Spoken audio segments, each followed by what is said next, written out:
আমরা কমিউনিকেশনে বিশেষ করে ইন্টারপার্সোনাল কমিউনিকেশনে আই মেসেজ ব্যবহার করার কথা বলি, কিন্তু আই মেসেজ এটা যেহেতু একটা ইংরেজি শব্দ এবং বিদেশি গবেষকরা এই বিষয়টাকে এক্সপ্লোর করেছেন, তো আমরা আমাদের দেশীয় প্রেক্ষাপটে আই মেসেজের এক্স্যাক্টলি বাংলাটা কি হবে সেটা নিয়ে আমরা একটু কনফিউজ থাকি। তো আমি সহজ করে বোঝার জন্য এই আই মেসেজকে বলি অনুভূতি প্রকাশের বাক্য, মানে যেই বাক্যগুলো দিয়ে আপনার অনুভূতিগুলো আপনি প্রকাশ করেন, বিশেষ করে অন্যের আচরণের কারণে আপনার মনে যে অনুভূতি তৈরি হয় সেটা দুঃখ, কষ্ট, বেদনা, আনন্দ, এক্সাইটমেন্ট যেটাই হোক না কেন, সেই অনুভূতিগুলো যখন আপনি প্রকাশ করেন সেগুলোকে বলা যেতে পারে অনুভূতি প্রকাশমূলক বাক্য বা আই মেসেজ।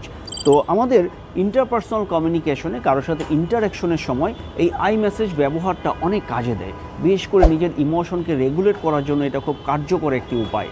কারণ আপনার কারো আচরণে মনের মধ্যে যদি কোনো ক্ষোভ তৈরি হয় সেটা যদি আপনি সাথে সাথে একটু প্রকাশ করেন, কিন্তু কিভাবে প্রকাশ করবেন সেটি একটি ভিন্ন আলোচনা।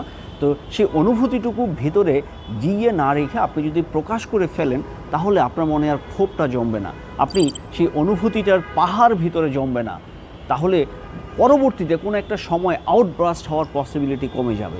তো এই যে অনুভূতিটি প্রকাশ করছেন কারো আচরণের প্রেক্ষিতে, এটাকেই বলা যায় আই মেসেজ বা অনুভূতি প্রকাশমূলক বাক্য। তো আমরা এটা কার্যকর ব্যবহারের মাধ্যমে নিজের ইমোশনকে রেগুলেট করতে পারি। সবার জন্য শুভকামনা।